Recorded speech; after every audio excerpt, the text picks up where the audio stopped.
Pantry-friendly red chimichurri. Here's what you'll need to make this recipe. You probably have these items in your kitchen right now.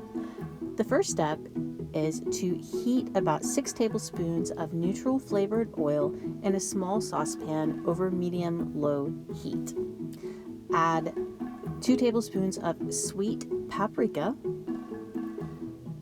2 tablespoons of crushed red pepper. I used a milder pepper like Aleppo, 2 tablespoons of dried oregano, and a clove of garlic that has been finely grated, or a teaspoon of garlic paste. If you want a more pungent garlic flavor, wait and add the garlic later, but I wanted to mellow the garlic out a bit, so I added it with the oil and spices.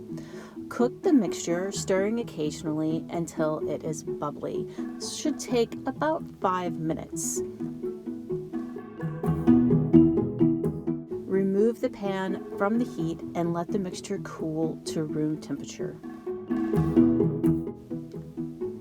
In a medium bowl, whisk together the balsamic vinegar and a generous pinch of salt. You could actually use up to half a teaspoon of salt. It just depends on what you'll be serving your chimichurri on. If you're serving it on something that is well seasoned, you may want less salt. Whisk the salt until it dissolves into the vinegar, and then whisk in your cooled oil mixture. The sauce will be quite thick. If you would like it a little thinner, you can whisk in water about 1 tablespoon at a time until you achieve the desired consistency.